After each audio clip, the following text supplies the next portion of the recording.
यूं जमीन पर बैठकर क्यों आसमां देखता है। परों को खोल दोस्त, ये जमाना सिर्फ सिर्फ ला सिर्फ उड़ान देखता है। आज की जो वीडियो है ना, बहुत ही इंपॉर्टेंट होने जा रही है। जितने भी प्यारे बच्चे हैं क्लास 12 के हैं और इस बार 2025 में बोर्ड एग्जाम देने जा रहे हो और आपका हिंदी का पेपर बाबू 12th का 24 फरवरी को है, तो आज की इस वीडियो को शुरू से अंत तक अगर देख लेते हैं तो जिस भी बच्चे का अगर 80 नंबर हिंदी में आने वाला होगा तो 95 फोड़ के लाएगा, क्योंकि आज की इस वीडियो में सारा स्ट्रेटजी मतलब टॉपर कैसे हिंदी में इंग्लिश में किसी भी सब्जेक्ट में कैसे 95 से भी ऊपर लाते हैं, अधिक लाते हैं। तो आज की इस वीडियो में हिंदी में 95 ऐसे लाएं जो कि आज की इस वीडियो में मेरे जो ऑफलाइन कोचिंग है उसमें ये मैंने टेस्ट लिया था और 98% बच्ची जो है नंबर अचीव किए हैं। एक एक रणनीति बताया गया था, एक एकदम देख लीजिए, एक भी नंबर कटने का चांस नहीं है। पूरा स्ट्रेटजी कहाँ पे सावधानी बरतनी है, कैसे कॉपी बोर्ड में छाप के आना है। तो आज की इस वीडियो को प्यारा सा बाबू लाइक कर देना और चैनल पहली बार हो तो सब्सक्राइब कर लो फटाफट से और बेल आइकन को प्रेस करके ऑन कर लो, ठीक है, ताकि कोई भी सब्जेक्ट का वीडियो सबसे पहले देखो।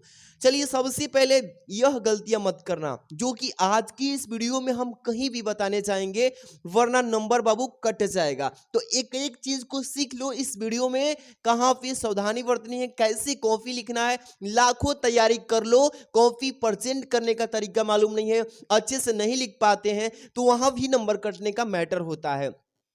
गद्यांश हो या पद्यांश कैसे लिखना है, क्योंकि 10 नंबर का ये भी टॉपिक आता है। पेपर का सबसे बड़ा टॉपिक गद्यांश पद्यांश, इसके बाद निबंध जो लेकर आता है ये 9 नंबर का आता है। पूरा डिटेल एक एक चीज सीख लो, अभी भी वक्त है। या जीवन परिचय के बाद यहाँ पे लेखक का यानी पत्र लेखन, सारा चीज एक एक मैटर पे ध्यान आपको दिलानेंगे। सबसे पहले यहां से शुरू करते हैं। ये जो है आपका बोर्ड की कॉपी, सेम ऐसा ही इंटर का कॉपी आएगा, चाहे 10th के बच्चों का हो, तो यहाँ पे इंटरमीडिएट है, ये 12th का है। सबसे पहले प्यारे बच्चों, आपको ये जो कॉपी का फर्स्ट पेज है ना, यही बोलते हैं इसको फर्स्ट पेज। अगर ये साफ साफ नहीं भरेंगे भैया तो आपका जो है नंबर कहाँ चढ़ेगा। इसलिए परीक्षार्थी का अनुक्रमांक साफ साफ बिना ओवर राइटिंग, इसका मतलब कि मान लीजिए कि आपने ओवर राइटिंग कर दिया, 2 को काट के 3 बनाना चाहते हैं, इसको ओवर राइटिंग कहते हैं। तो आप एक बार अपना घर पे प्रैक्टिस कर ले, रोल नंबर डाल के 2-4 बार, ताकि बोर्ड के दिन कोई भी ओवर राइटिंग ना हो। तो अंकों में ऐसे डाल लीजिएगा आराम से। इसी चीज को शब्दों में बोला है ना, यहाँ पे अनुक्रमांक शब्दों में। तो यहाँ पे बहुत सारे बच्चे गलती करते हैं, दहला के लिखते हैं, क्योंकि दहलाना नहीं होता है, इसमें उतना जगह नहीं होता है। जगह को देखते हुए इस तरीके से लिख सकते हैं, जिससे 2 2 3 3 5 4 0 2 2 1, इसी चीज को एक एक शब्दों में मैंने लिख दिया है। ऐसे ही लिखने का प्रॉपर तरीका है, अच्छे से लिखिएगा।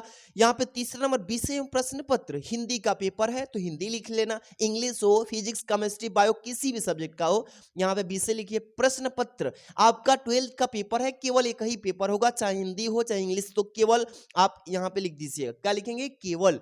प्रश्न पत्र पर अंकी संख्या अंक, जैसे कि आपका पेपर आता है बाबू, तो वहां पे जो है लिखा रहे कॉर्नर में बड़ा साइज में, तो यहाँ पे 302 डी के कोड है, ऐसे ही डाल दीजिएगा आराम से। पेपर किस तारीख को है तो पेपर डाल लीजिएगा। यहाँ पे देखिए 22/2/2024 का ये पेपर कराया हूं मैं पिछले साल। ये केंद्र का सेंटर जहाँ गया, आराम से ये सारी चीजें सही सही स्पष्ट भरना, वरना गलती से छोड़ देंगे तो नंबर भाई कटने का चांस हो जाएगा। यहाँ पे परीक्षा कक्ष संख्या किस रूम में पेपर दे रहे हैं, तो 1 नंबर में है या 2 नंबर में, वहां पे रूम नंबर लिखा होगा गेट पे, ठीक है।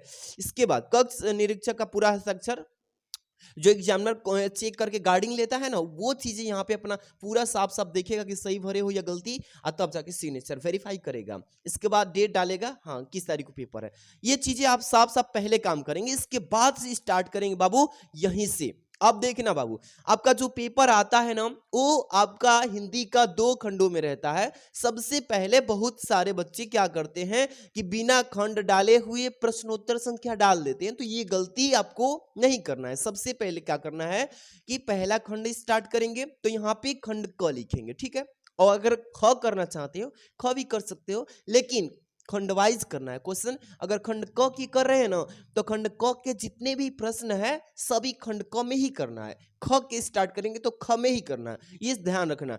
यहाँ पे खंड क, इसके बाद प्रश्नोत्तर संख्या फर्स्ट। आपको ये चीजें भी ध्यान होना चाहिए कि आप किस पेन से लिखेंगे ताकि अच्छा हो, ओवर राइटिंग ना हो, ज्यादा काटपीट ना करना पड़े, इधर से उधर छापे ना। तो डॉट पेन जो गाढ़ा ना चलती हो डॉट पेन होती है, ब्लू और ब्लैक पेन लेना है बस। और ये जो आप देख रहे हैं स्केच होता है, 2-3 रुपए का मिलता है, उससे लिखा गया। बट आपको क्या करना है, ध्यान रखना कि ज्यादा स्केच से लिखने का प्रयास नहीं करना है। बोर्ड की कॉपी आप थोड़ा मोटा वाली 10 रुपए की पेन मिलती है उससे लिखना।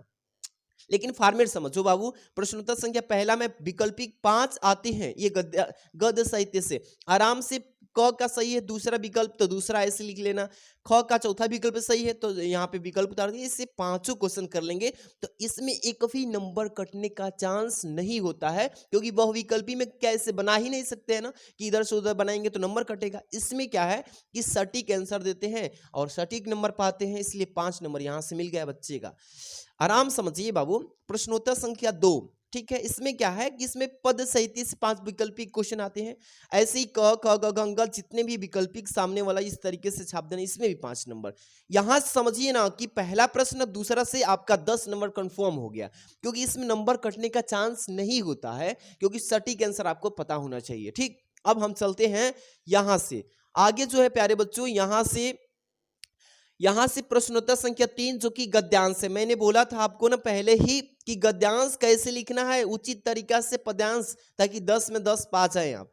देखिएगा, जैसे किसी भी गद्यांश को करेंगे 2 गद्यांश रहेगा, उसमें से मेन अथवा तो संकेत डाल लेना बाबू कि किस गद्यांश को आप करें। जिस संकेत डाला है बच्चा, साहित्य कला डॉट डॉट करके और राष्ट्र के लिए स्वास्थ्यकार, इस तरीके से आप भी किसी भी गद्यांश को सॉल्व करें तो संकेत डाल के उसमें प्रश्न जो पूछा है आराम से कर लीजिएगा। क में जो पूछा है, ख में, ग में, ऐसे ही घ में रेखांकित अंश पूछा है, ऐसे लास्ट में पूछा पाठ का नाम, लेखक का नाम। ये कभी कभी प्रश्न पहले ही नंबर पे आ जाता है, तो उससे मतलब नहीं है, बस आंसर करने आना चाहिए। देखिए इसमें एक भी नंबर नहीं कटा, इसमें 10 नंबर मिल गया।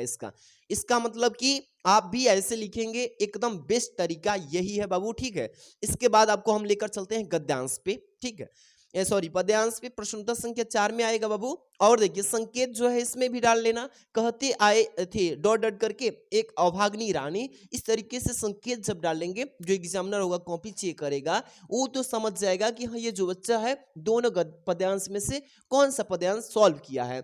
ये आसानी से वो जांचेगा और नंबर भी दे देगा आराम से। क ख ग घ अंग 5 क्वेश्चन इसमें भी है, आराम से यहाँ भी आप 10 नंबर मिल जाएगा। और एक चीज मैं सिखाऊंगा आपको, ये आर्यन क्यों डाला जाता है, नहीं डालेंगे तो क्या घाटा हो जाएगा आपका। सारा चीज सिखाएंगे, पहले कॉपी देखो, लास्ट तक आपको सारा चीज हम सिखा देंगे, पूरा एकदम बेस्ट बाबू। 95 फोड़ देने से कोई नहीं रोक सकता है। 95 फोड़ क्या होगे, बहुत सारे बच्चों का उम्मीद होगा कि मैं तो इस बार 98 लाऊंगा, ला दोगे। बस देखो इस चीज में कुछ ना कुछ सीखोगे बेहतर।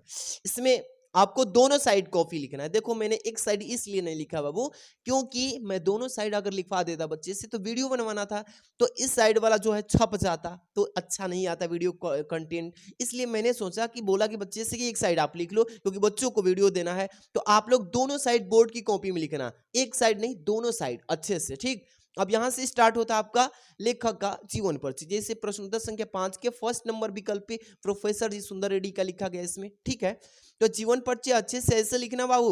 और मेन जो चीजें हैं ना, इसमें जन्म सन 1919 में हुआ था और मृत्यु सन 2005 में हुई थी। तो ये जो चीजें आपको ब्लैक पेन से थोड़ा हाईलाइट कर देंगे, इसी तरीके से एक भी नंबर नहीं कटेगा। साहित्यिक परिचय आराम से ऐसे लिखना, मेन जो पॉइंट होता है थोड़ा कीवर्ड की तरह, इसको ब्लैक पेन से लिख लेने से और भी बेहतर हो जाता है। ठीक है, इस तरीके से रचना है, इसी तरीके से आराम से छाप लेना। प्रश्नोत्तर संख्या 5 के ख, ये आपकी कवि का जीवन परिचय, इसी को बोलते हैं साहित्यिक परिचय। आराम से जीवन परिचय, इसमें मेन जो पॉइंट है इसको ब्लैक पेन से डाल लेना आराम से। इसके बाद साहित्यिक परिचय लिख लेना बाबू। ठीक है, आराम से लिखेंगे तो 5 नंबर तो कोई रोके ही नहीं सकता है। बिल्कुल टॉपर ऐसे ही नंबर पाते हैं, आप लोग भी पाएंगे एकदम बिल्कुल। इसके बाद से हमने यहाँ से खंड ख स्टार्ट कर दिया। क्यों? क्योंकि देखिए अभी मैंने इसमें क्वेश्चन जो है पेज जो है उखड़ गए थे, तो मैंने इसको छपवाया है, इसमें पंचिंग किया है। तो बिल्कुल आपको मैं समझा देता हूँ, वैसे लिखना। इसके बाद प्रश्नोत्तर संख्या जो आएगा बाबू, क्या आता है प्रश्नोत्तर संख्या, प्रश्नोत्तर संख्या जो आएगा बाबू वो 6 में, वो क्या आता है, जैसे कि पंच लाइट पे, ध्रुव पे, या इसी बहादुर के चरित्र चित्रण पे लिखने के लिए आता हो तो आराम से ऐसे ही प्रश्न उत्तर संख्या डाल के लिख लेना। इसके बाद 7वां जो होता है जिला वाइज, तो आप किस जिले से हैं मुझे पता नहीं, लेकिन अपना जिला एक काम करना, कमेंट करना कि सर मैं इस जिले से हूँ, ताकि मुझे पता चले बच्चे जो यहाँ से पढ़ रहे हैं। तो आपको 7 नंबर 6 नंबर आराम से डाल लीजिएगा, लेकिन मैंने 2 पेज इसमें से हट गए थे तो इसलिए मैंने सोचा कि बता दूं बच्चों को। अब चलिए यहाँ से खंड स्टार्ट होता है ख। अब यहाँ से जब खंड स्टार्ट ख होगा तो इसमें ध्यान रखना खंड ख में 50 नंबर के यहाँ से भी आगे आएगा, ठीक है। अब देखिए ना बाबू, खंड ख के जितने भी क्वेश्चंस रहेंगे ना तो खंड ख में ही लिखना है, आपको इधर उधर जाने की कोई आवश्यकता नहीं है। तो अब इधर से उधर क्वेश्चन करेंगे। सपोज कीजिए कि बहुत बच्चे क्या करते हैं कि खंड ख वाले प्रश्न को खंड ख में ले जाके सॉल्व कर देते हैं, इससे नंबर भाई कट जाता है। क्योंकि सुटेबल लिखिए, सही क्रम में लिखिए, क्योंकि बताया गया है कि खंड वाइज कीजिए। कोई भी खंड कर रहे हैं, खंड ख स्टार्ट कर रहे हैं तो खंड ख में जितने भी प्रश्न आएंगे खंड ख में ही लिखना है, आपको उत्तर देना, ठीक, इसको ध्यान रखना। अब यहाँ पे प्रश्न उत्तर संख्या 8 की क है। इसमें क्या आता है, संस्कृत का गद्यांश आता है और उसको हिंदी में संदर्भ और उसका साथ में अनुवाद करना होता है। जैसे कि यहाँ पे लिखा गया है, देखिए संकेत लिखा है ना इसमें कि अथाय परकुड़मत जीवनम डॉट डॉट पत्या प्रियो भवत, इसको भी ऐसे संकेत डाल लेना जैसे हिंदी के गद्यांश में किए सेम। इसके बाद इस गद्यांश का संदर्भ लिख लेंगे। प्रस्तुत गद्यांश हमारी पाठ्य पुस्तक के संस्कृत भाग में संकलित आत्मज्ञम सर्वज्ञ नामक पाठ से उद्धृत है। इस तरीके से 2 नंबर तो यहाँ पे मिल गए इस बच्चे को केवल संदर्भ पे। आराम से ऐसे ही आप भी पाएंगे। इस गद्यांश का अनुवाद जैसे ही करेंगे आराम से ऐसे ही यहाँ पे 5 नंबर टोटल करके 7 नंबर मिल गए ना। तो आप लोग देखिए किस तरीके से बताया जा रहा है, टॉपर ऐसे ही लिखते हैं। चलिए इसके बाद जो आएगा खंड ख, खंड ख के 8 नंबर प्रश्न का ख, ये आपका आता है श्लोक। श्लोक बोलते हैं इसको संस्कृत में बाबू।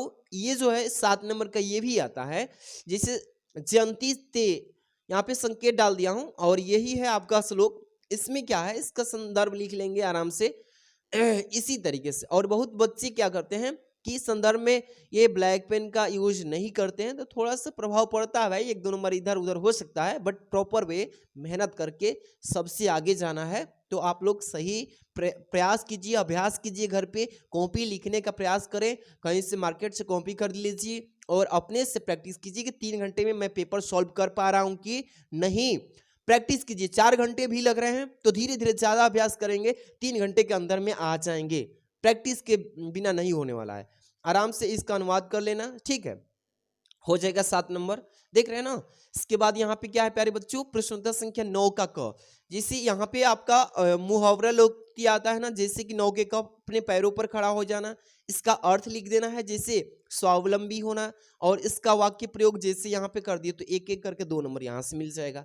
तो ध्यान रखना, इसी तरीके से आपको भी लिखना होगा बाबू, ठीक है। अब यहाँ से आपका 10 नंबर जो क्वेश्चन है आपका ये वाला चेंज हो चुका है। ये बच्चा जो है दूसरे मॉडल से कर दिया था, मैंने समझाया उसको, यहाँ से नंबर जो है कट जाएगा, ओल्ड है। तो यहाँ पे क्या करना बाबू, आपको 10 नंबर में आपको गद्यांश आ रहा है, अपठित गद्यांश इस बार आएगा, 2022 से चेंज हो चुका है। तो आपको जो है अपठित गद्यांश प्रश्न उत्तर संख्या से डाल के उसका 3 प्रश्न आता है, तीनों कर लेना। इसके बाद 10 के ख ये तो हट जाएगा, इसमें से विभक्ति वचन हट गया है बाबू। इसमें क्या है, प्रश्न उत्तर संख्या शब्द युग्म आता है ना, तो उसमें से 2 क्वेश्चन करना होता है, तो ये दोनों ऐसे कर लेना, ठीक। प्रश्न उत्तर संख्या 11 के ख, इसमें जैसे प्रवाची शब्द आता है, यहाँ पे लिखा है ना काल का 2-2 अर्थ लिख दीजिए, 2 नंबर मिल जाएगा, ऐसे ही नंबर मिलेगा, ठीक है। अब यहाँ पे आते हैं प्यारे बच्चों, जैसे प्रश्न उत्तर संख्या 11 के ग है ना, इसमें भी आपके अनेक शब्दों के एक शब्द में उत्तर देना होता है, 2 होता है इसमें, तो दोनों का उत्तर लिख दीजिए, 2 नंबर मिल जाएगा। प्रश्न उत्तर संख्या 11 के घ, ये जो है अशुद्ध वाक्य दे देगा, 4 वाक्य रहता है, उसमें से 2 को शुद्ध करके लिखना होता है अपनी उत्तर पुस्तिका में। तो यहाँ पे 11 के घ में 2 को मैंने जिससे दूसरा और तीसरा बच्चा किया है, 4 में से कोई भी कर सकते हैं, 2 नंबर मिल जाएगा, ठीक है। इस तरीके से करना होता है। इसके बाद 4 के ग देख लीजिए, यहाँ पे प्रश्न उत्तर संख्या 11 के ग में, यहाँ पे सॉरी तो हो चुका है ना, 4 के घ ये हो चुका है, यहाँ पे 2-2 बार लिखा गया है, ठीक। यहाँ पे देखिए प्रश्न उत्तर संख्या 11 के 12 के क, जिससे रस में वीर रस को लिखा है, उदाहरण भी लिखा है, इसमें एक नंबर यहाँ से मिल गए, 2 नंबर। जब तक उदाहरण नहीं लिखेंगे बाबू तो यहाँ से 1 नंबर नहीं मिलने वाला, इसलिए एक नंबर मिलके 2 नंबर मिलेगा, ठीक, इस तरीके से। इसी तरीके से अलंकार में भी देखिए, यहाँ पे जैसे यमक अलंकार लिखा है बच्चा, इसको आराम से यहाँ पे लिख देंगे पूरा, इसके बाद एग्जाम्पल लिख लेंगे, 2 नंबर यहाँ से मिल जाएगा। ठीक, प्रश्नोत्तर संख्या 12 के ग, इसमें छंद से आता है, जैसे चौपाई छंद लिखा गया, इसमें परिभाषा लिखा है खूब बढ़िया से, आराम से, इसके बाद उदाहरण भी लिख दिया इसमें, तब जाके 2 नंबर मिला है। इस तरीके से आप करेंगे 12 नंबर क्वेश्चन तक। आपका 13 नंबर जो क्वेश्चन आएगा बाबू, देखिए जो 13 नंबर प्रश्न आएगा, ये पत्र लेखन आता है। पत्र क्या आता है बाबू, यहाँ पे है 13 नंबर पे, ये पत्र लेखन आता है, ये 6 नंबर का आता है। इसको आराम से बस प्रश्नोत्तर संख्या डालना है, किसी भी टॉपिक पे पत्र लिखना है, उसके विषय ध्यान रखना कि किस विषय पे लिख रहे हैं, टॉपिक उसको ध्यान रखना कि किस विषय पे लिख रहे हैं। मेन टॉपिक वही होता है विषय, अगर वहां पे छोड़ देंगे तो 6 नंबर की जगह 4 ही नंबर देगा एग्जामिनर। इसलिए किसी पत्र लिखन में उसका जो टॉपिक है, विषय, किस विषय पे पत्र लिख रहे हैं, वो ध्यान रखना। निबंध लेखन बाबू, ये 9 नंबर का टॉपिक आता है। इसमें क्या है कि आप उसका प्रति रूपरेखा लिख देंगे, किसी भी टॉपिक के प्रति रूपरेखा, तो वहां से 2 नंबर मिल जाता है रूपरेखा पे। इसके बाद 7 नंबर जो है, उस टॉपिक पे जो रूपरेखा लिखे उस पे हेडिंग लगा के लिखेंगे 7 नंबर, यानी टोटल करके अच्छे से लिखेंगे तो यहाँ पे 9 नंबर मिल जाएगा। इस तरीके से जब करेंगे पूरा पेपर तो 95 फोड़ के आएंगे, कोई नहीं रोक सकता है। अगर इस कॉपी का PDF चाहिए आपको कि PDF लेंगे सर, तो आराम से ले सकते हैं, आपको मिल जाएगा व्हाट्सएप पे। और जो बच्चे अगर नोट्स परचेज करना चाहते हैं किसी भी सब्जेक्ट का, Hindi, English, physics, chemistry, bio, math, science, कोई भी सब्जेक्ट का, तो आपको मात्र 49 रुपया में हाथ से लिखा हुआ नोट्स मिल जाएगा। इस नंबर पे 630 791 2241 वाला नंबर पे आप व्हाट्सअप करेंगे और बोलेंगे सर मुझे नोट्स चाहिए, तो आपको किसी भी सब्जेक्ट का 49 रुपये में नोट्स मिल जाएगा। आप इस नंबर पे फोन पे स्कैन करके आराम से स्क्रीनशॉट भेजिएगा, पे करके मिल जाएगा। ठीक, थैंक्स फॉर वॉचिंग।